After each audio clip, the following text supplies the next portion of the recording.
Operation Domination is underway.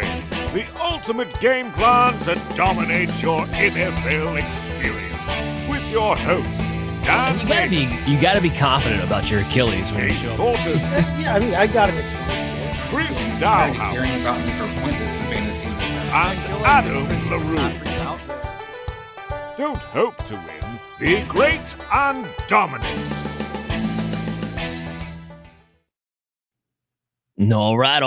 All right. It's time for our week 2 injury inquiries episode.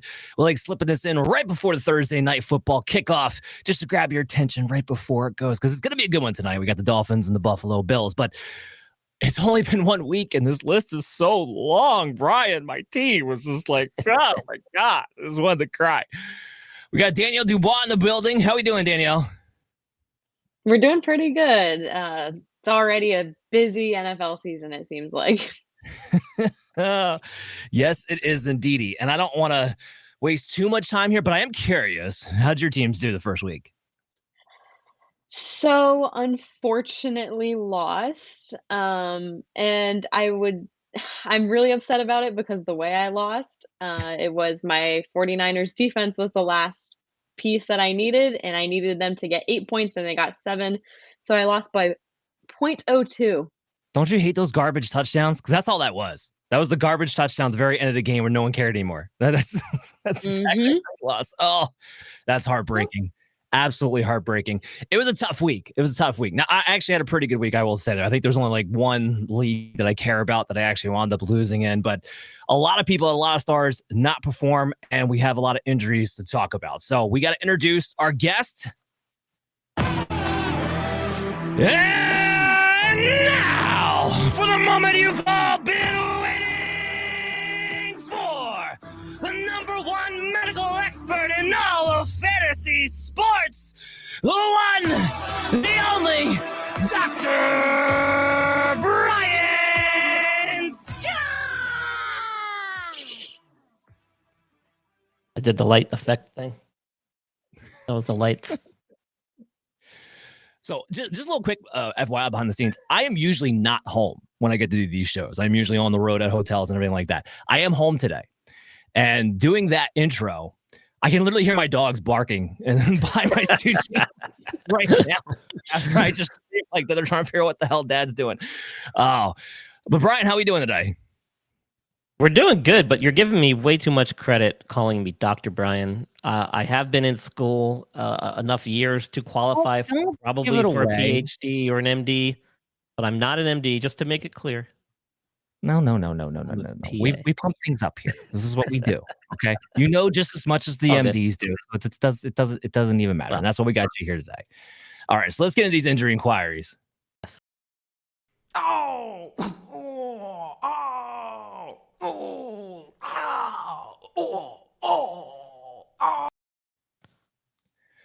Okay, so right off the rip, and this happened on Friday, and I thought it was going to be a lot worse than what I wanted being, but so Jordan Love hurts his leg. Brian, what do you have on that? Yeah, so, they were in Brazil. Let's keep that in mind. I think we talked about that a little bit, at least I talked about that on TSS Fantasy on that sports podcast network where I do a Sunday morning show. And I was skeptical with some of the reporting coming out of there because he hadn't been home yet. The workup wasn't completed. There were thoughts that maybe he had an ankle injury or a fractured leg or ankle. Then they were talking about maybe an ACL in the knee.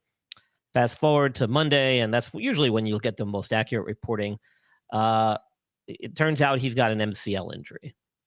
They're predicting anywhere between 3 to 6 weeks. I tend to lean more toward the 4-week mark, but it could be anywhere in that range.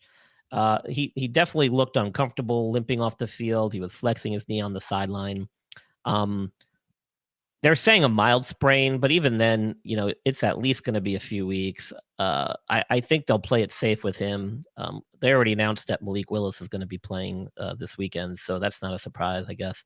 But I'm going to stay towards kind of more that 4-week mark. Now, he's not going on IR, so that's a good sign because otherwise that means it's much more significant. So sounds like it's a mild MCL sprain. It's going to be week by week. Going to be week by week. Tells you how much gamemanship the Packers are having because they're like, oh, yeah, he's not quite ruled out this week, which kind of brings me to my point of I think they're just like, look, if you could go out there and we could strap like, a piece of wood on your leg and kind of strap it together because that's still better than Malik Willis. And that's what I'm going to get to here with Danielle on this one because, oh, my God, what do you even do with these Packer wide receivers now? It doesn't look good for them. I feel like at this point, you kind of just got to hope for the best and hope it's only a 1 week stint and then go from there because if this is going to be more of a long-term thing and it ends up being a multiple week issue, I would maybe look at filling in some of those gaps and seeing who's on waivers and who else you have on your bench because wouldn't feel too confident on playing really any of them with Willis. But I do feel confident about Josh Jacobs.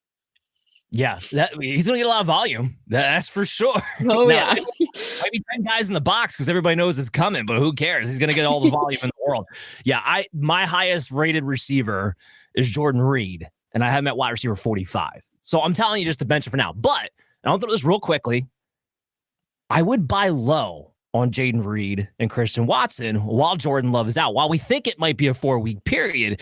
Because right now, if you have one of these Packer wide receivers, they're effectively bench players for you. And if you already started off 0-1, we know how owners panic all the time. Is that something you would do, Danielle, or no?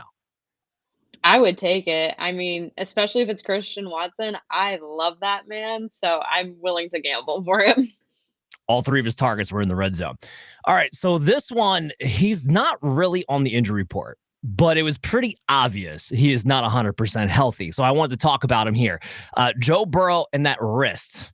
Everyone saw the videos going around on social media. What do you got on this, Bri? This is what I love about this time of year. Everyone's so quick to jump on like these reports and try and be the first to report injuries or possible, scenarios and how that may play out. And I just sit back and I laugh and I watch and I use my knowledge and expertise to kind of slide in there into their DMs and everything and be like, let's pump the brakes a little bit, But yeah, there was a lot of videos surfacing of him basically shaking, his wrist, moving it around. It looked like he picked up a water bottle kind of awkwardly, maybe even struggled a little bit to grab it and bring it up to his face to take a drink. And so people on social media were going nuts over this, saying, look at his wrist is not 100%.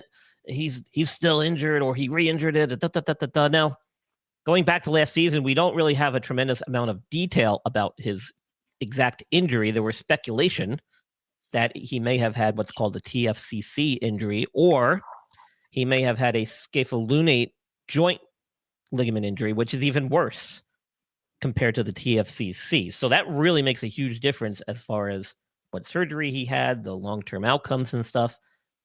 They made it sound like it wasn't a big deal back in the day, so I'm more inclined to think it was the TFCC. And he came out today and was like, listen, I feel great. That's just all part of the recovery process. That's just me just keeping it loose, making sure I'm good, not having any setbacks. And excuse me.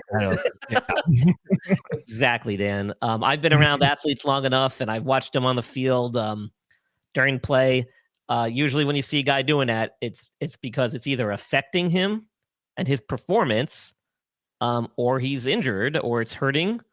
So it's one of the two, right? Maybe he's not hurt. Maybe that wrist just isn't 100% yet, and he thinks he can work out some kinks. And it's affecting his play, maybe his ability to throw, or maybe he did re-injure it. So it's one of those two things. Now, he's been practicing fully, but he has been listed on their injury report, so he's probably getting treatment on it. They're doing something with it. So it's not benign. There's something going on. Definitely something worth keeping an eye on as we get into the season here, though. Yeah, Joe Burrow's sitting on a throw of lies on that one. Before we dive into this, Danielle, we got a question coming in from Ray Gamer, and this game's about to kick off, so I want to get to it real fast. Waddle or Ayuk in a standard 6-point touchdown per league this week? Remember, Ayuk is playing the Minnesota Vikings. I think I'm taking Ayuk just slightly. I honestly like both choices, but I have a little bit more confidence in him overall. Ooh. I'm a 49ers fan. I do not. I have Brandon Ayuk actually ranked at receiver 30 this week. Borderline bench play. Look, he still needs time. We saw it on Monday night. He's not quite at the peak form yet. A couple bad drops. Wasn't playing his full plethora of snaps just yet. Yes, the Minnesota Vikings secondary is not the New York Jets secondary, but it's still a well-coached team under Brian Flores. The Bills have nothing in their secondary anymore. There's no more Micah Hyde. There's no more, like, you have DeMar Hamlin who's starting at safety. The only guy who's worth anything is Rasul Douglas, and he's going to see Tyreek Hill more, and he sees Jalen Waddle in this game. So I would go Waddle for those reasons. You guys make your choice to make it fast because that game's about to kick off. All right, so circle back around to what Brian just said about Joe Burrow. Danielle, when you're looking at this, and we know, T. Higgins, who we're going to talk about later on, still looks like he's going to be unavailable. Jamar Chase, he's trying to get back into peak form himself. Are you panicking on Joe Burrow right now? Not at the moment, but it is definitely something to think about, especially because we don't fully know what's happening there. But as an owner of Jamar Chase in multiple leagues, I'm not panicked just yet, and I'm more so worried about Jamar's personal health than worrying about if Burrow can get it to him. Yeah, I think I tend to agree with that. Look, for this week, I don't like the match against the Kansas City Chiefs without T. Higgins. So Joe Burrow is actually a bench for me this week, but I'm not panicking on him long term. Especially, if you're in one quarterback leagues, you can pick somebody up like, I don't know, a Justin Fields, like I've been touting all week long, and pick him up and plug and play him going up against Denver. But let's dive into Russell Wilson. I don't think it's going to be long term, basically, for Burrow. Let's put it that way. Let's dive into Russell Wilson, Wolverine man himself. For those of you who didn't hear, if you didn't hear how he got his injury, hitting the sled in practice last Thursday, your quarterback was hitting the sled, trying to show off, and strained his calf. If that's not the Russell Wilson thing to do in the world, I don't know what is. So I just want to Yeah, excuse me. Sorry, excuse me. No, you know what, Brian? I don't think it is. I think that's 100% true. Because that is so a Russell Wilson thing to do. That is so a Arthur Smith and Mike Tomlin to let their quarterback do something like that in the first place. It just fits. It fits the whole thing. All right, so what do you got on the calf injury? That may have been what happened, Dan. I'm not denying that. But you obviously didn't listen, or maybe you forgot, or you didn't watch TSS Fantasy where I did my preseason predictions, in which I specifically discussed Russell Wilson heading into this season. And I gave him basically a 10% to the bench score, which means that throughout the season, there would be probably about a 10% chance that he would end up on the bench due to an injury. And I rattled off a bunch of stats. The guy has missed no time throughout his career. It's amazing, actually. He had a period of 5 years where he didn't miss a single game because of an injury.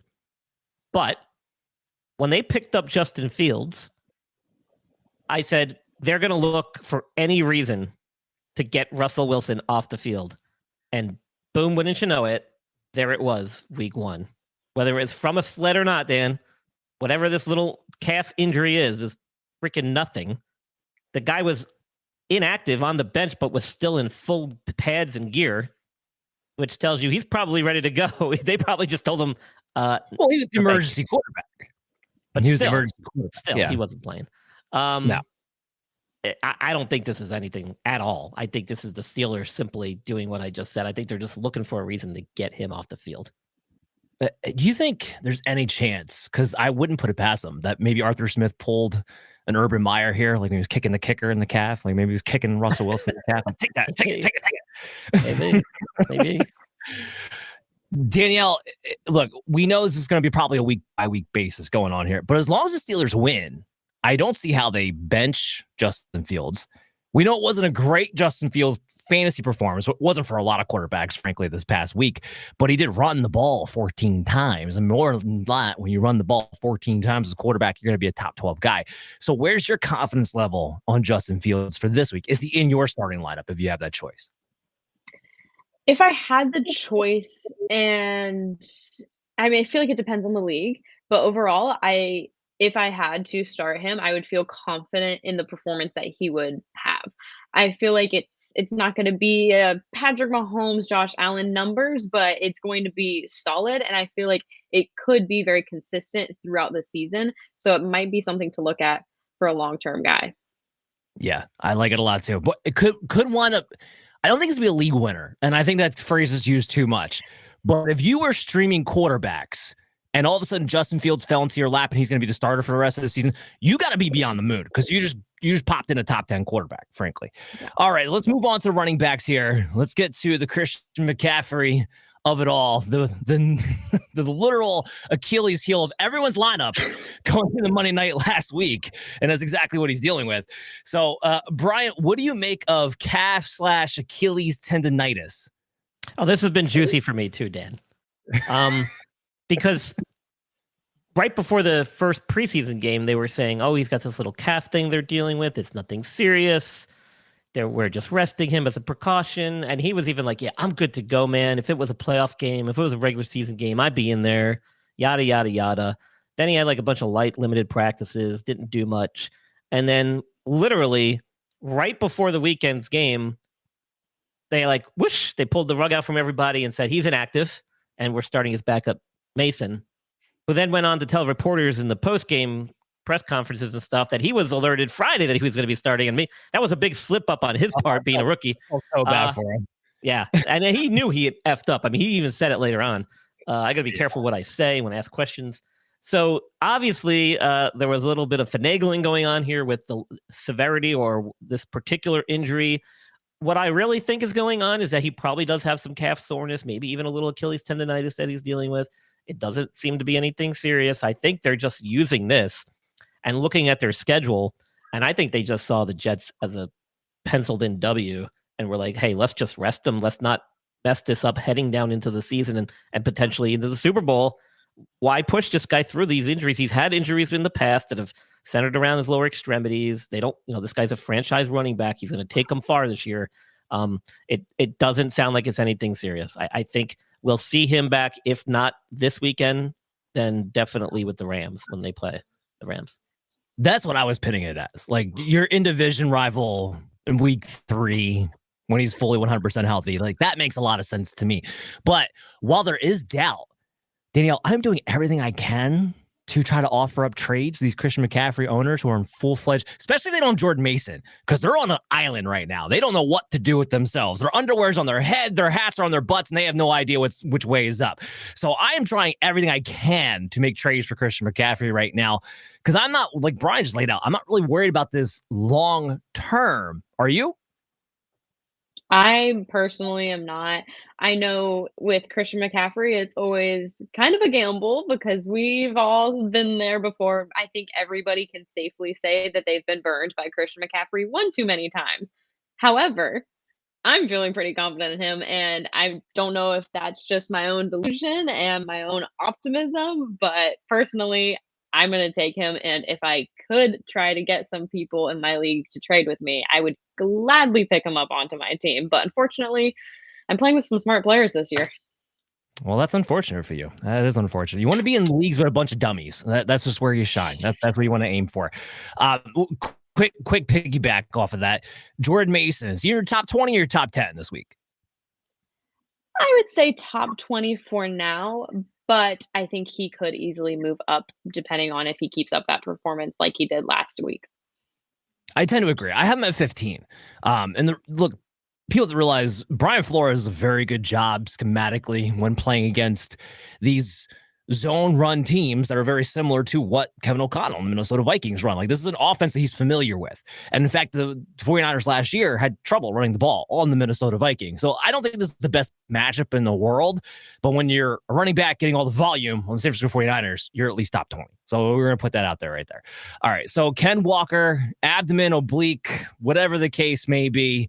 What do you got on him? I don't think he's going to go this weekend. He's already missed 2 days of practice this week. I don't know what he did today. We'll have to see what he does tomorrow. Could be a game time decision. These core injuries can take a while, especially at the running back position. They were saying it didn't sound too serious. He didn't. I don't think he was actually taken out of the game for this injury. I think he played through it. So maybe they're just giving him some rest. We'll have to see what he does tomorrow. Yeah, I mean, a lot of people are ragging on Zach Charbonnet if Ken Walker is out. I'm not really sure why. I know last week wasn't great when he touched the ball, but Zach Charbonnet's proven in the past when he gets 20-plus touches, he's been a top 12 fantasy running back. It happened twice last year with Kenneth Walker. So I'm not understanding it. Maybe Danielle, maybe you're seeing it differently with Zach Charbonnet. Do you have any concerns that if he's the guy that he's not going to be able to produce for you the way you want him to? I personally love him. I have had him on my team multiple years in a row, and while he might not be the top running back on my team, he still gets the job done most of the time. So I'm honestly not too worried. I'd say the biggest thing is the Patriots defense, and if it is the same way that it was last week, it might be a little bit of a challenge for him. Yeah, no, that's fair. That's fair. You know, Danielle loves her Patriots. You know, it didn't have anything to do with the fact that Joe Burrow has a bad wrist and no receivers. Now it had everything to do with that Patriot defense's back being elite. Yes. 100%. Yes, I got it you. did. I got you. I got you. I know you're I coming need from. that one glimmer of hope. Come on. It's all good. All right. We're going to skip ahead. Look, Devon Achane's playing on Thursday night. Oh, wait, but Dan, I wouldn't want to talk about him. Look, he okay. All right. Go ahead. Yeah, so everyone was freaking out. I started trolling people online because I started getting ticked off. I'm on fire this week, to be honest with you. People were showing video of him literally walking on the field and like doing some stretches and like, wow, he looks great today. I think he's gonna play with a high ankle sprain. I'm like, how do you extrapolate that from that freaking video? And these are like Miami beat reporters with like 500,000 followers and stuff. I'm like, you guys got to be kidding me. So I started calling them out. And then everyone's like, oh, well, they're limited with what they can record and what video they can show. I'm like, but you said he looked good in drills. They can record drills. They can't record formations and things like that. I'm like, so don't think I don't know. So I was calling hocus pocus all week. And then anyway, he's playing. But I said, I think he's feeling the effects of this. I think he's probably going to get some limited snap counts. And then you got Mostert, who's out with this chest injury. And that guy's always out anyway. He's going to be out a lot throughout the season. You watch. And they handed the ball off to him on the second play of the game. First of all, the first play of the game was a run, not to him. And then the second play, they handed it off. It was a 5-yard loss. And he couldn't get to the outside to make the turn around the corner. So maybe I'm right, Dan. I don't know. We'll have to see how this game plays out. We will have to see that. All I know is I'm glad you broke that down now because I'm playing against two people who have Devon Achane and then take him out of their lineup. So I'm okay with that. You might be in a good position here. And it was real funny. I'm just going to throw this out there too because this was a storyline this week.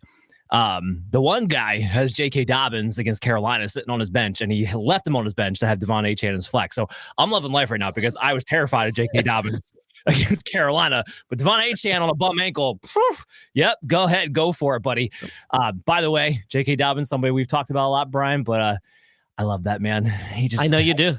He's your Achilles heel. He's a freak. He's a freak, and I will never stop falling for it. I will never stop. I know. Let's talk about these Rams wide receivers, though. All right, so Puka Nacua. Yeah. Right off the rip, the knee issue. What do you got? Yeah, that sucks. They're saying that it was an aggravation of the injury he had during preseason, was cost him 3 weeks during the preseason. And they've come out and said that he's diagnosed with a grade 2 PCL sprain. The good news is that doesn't require surgery, despite being a grade 2.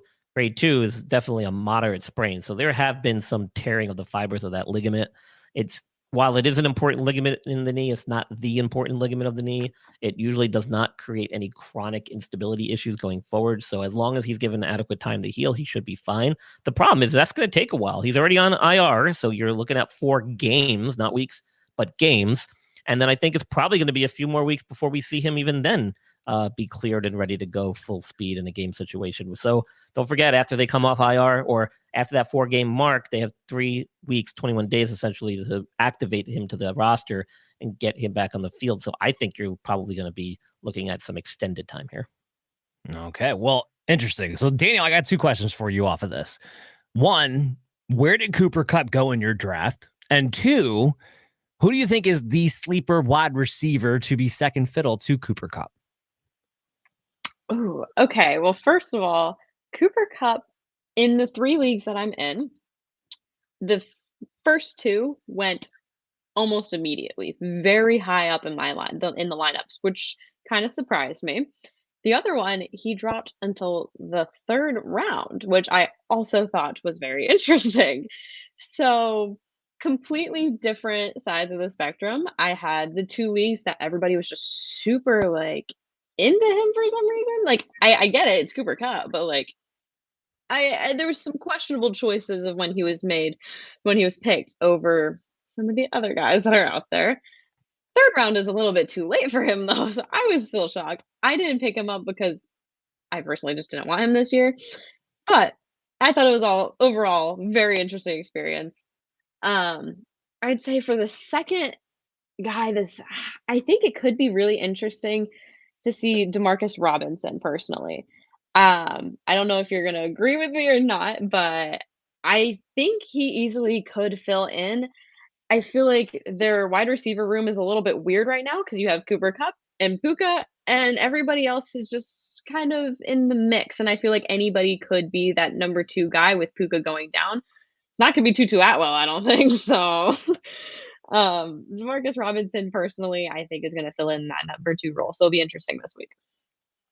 Yeah, I love it. So first of all, you're in leagues where Cooper Kupp went way high. Like I was the person taking Cooper Kupp in the 3rd round in most of my leagues because I was ahead of ADP because ADP mostly had him at 4th and 5th round. So I find that interesting.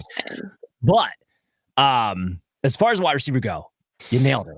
It's Demarcus Robinson all the way. So there's all this talk and all this love going on right now in the fantasy industry about Jordan Whittington.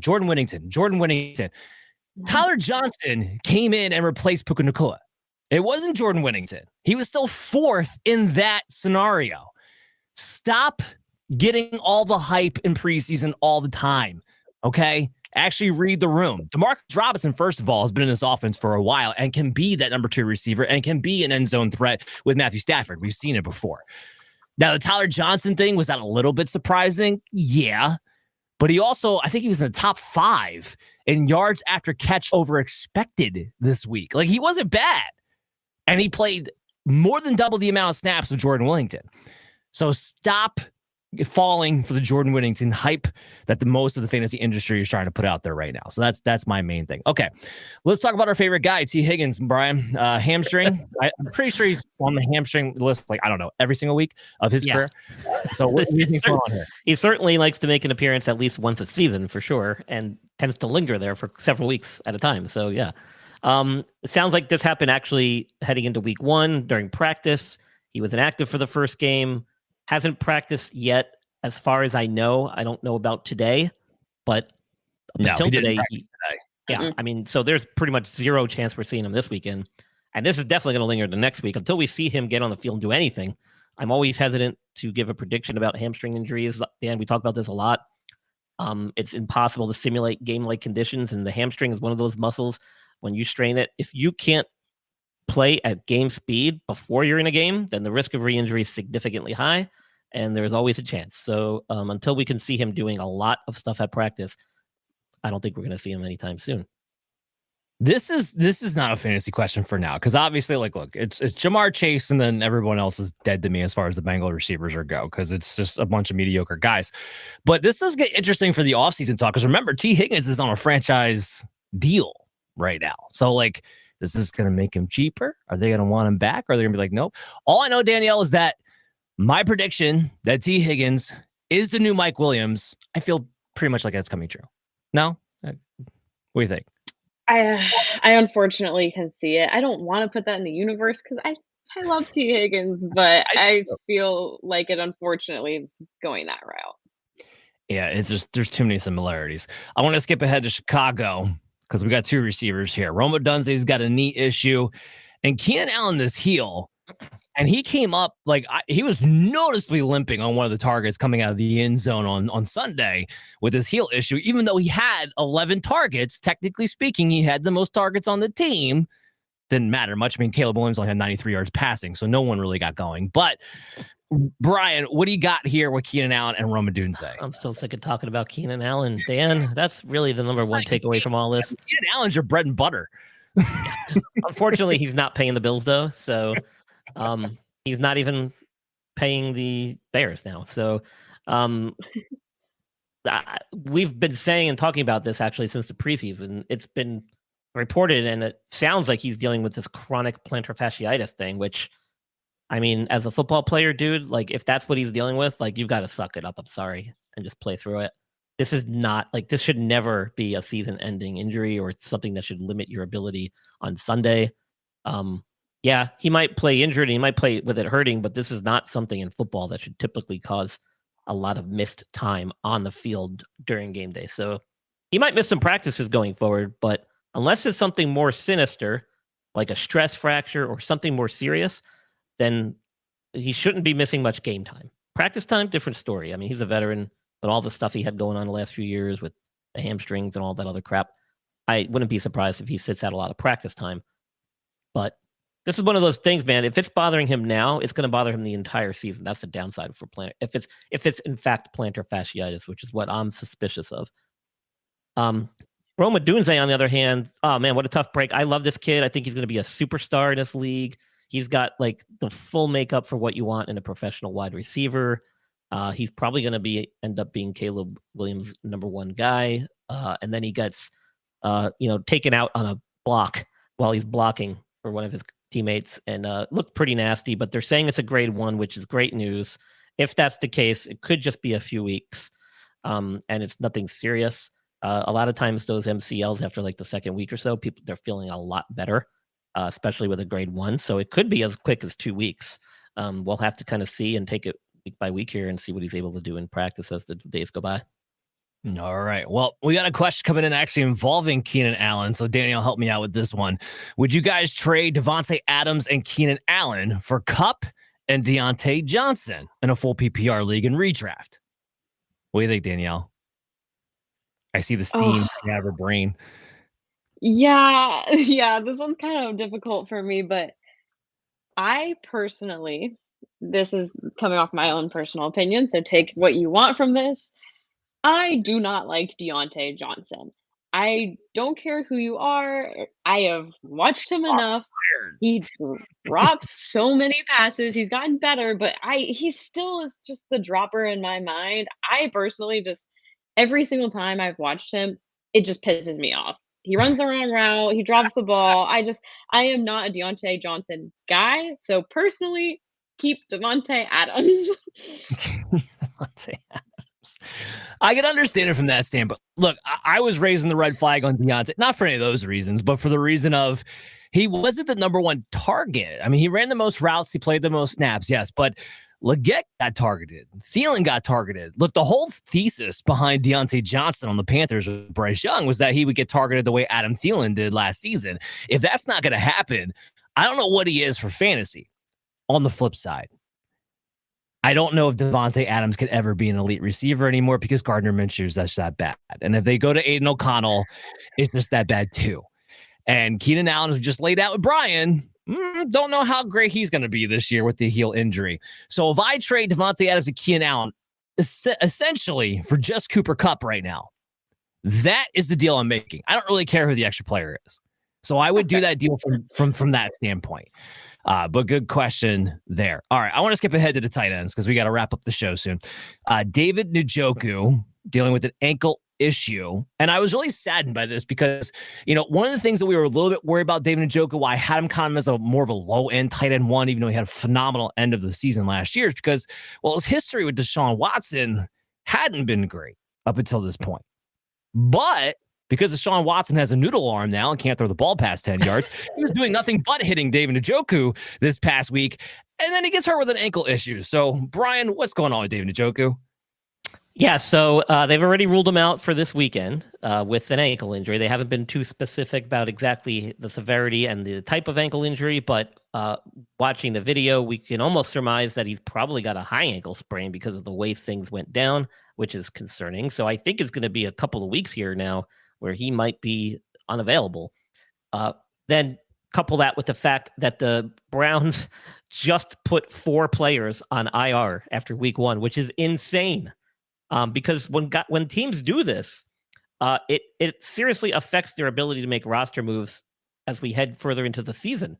So if you're having to use 4 roster spots and 4 IR spots already in week 1, man, that just sets you up for disaster. And if you guys have watched my Super Bowl special every year, I usually do a little statistical analysis.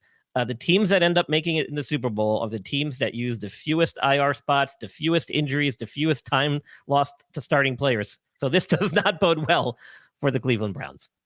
Well, look, Deshaun Watson torpedoes any chance of that actually happening anyway. Let's be very, very clear about this.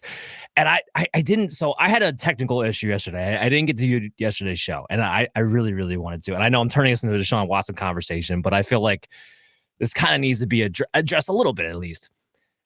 And Danielle, you can tell me what your thoughts are here. But if I'm Cleveland with this new lawsuit, I am doing everything in my power, hiring private investigators on the side. How can we prove that this is whether it's true or not? How can we prove that this is true? Because if we can prove that this is true, then they can get out of the contract because this is an incident that he did not disclose to the team beforehand. And this is their only way out. You can't get out otherwise. It's $173 million in dead cap money if you cut him at the end of this season. You can't physically put a football team on the field if you have that dead cap money. So you're stuck with them. It's the only way out. I don't even know what to do. It's like, how do you give him hope? Go ahead. No, I mean, I completely agree because at this point you're backed against a wall with him and you just say, "Great, we have to suck it up," or yeah, no, that's the only option at that point. So I completely agree with you. I think that would be a genius idea.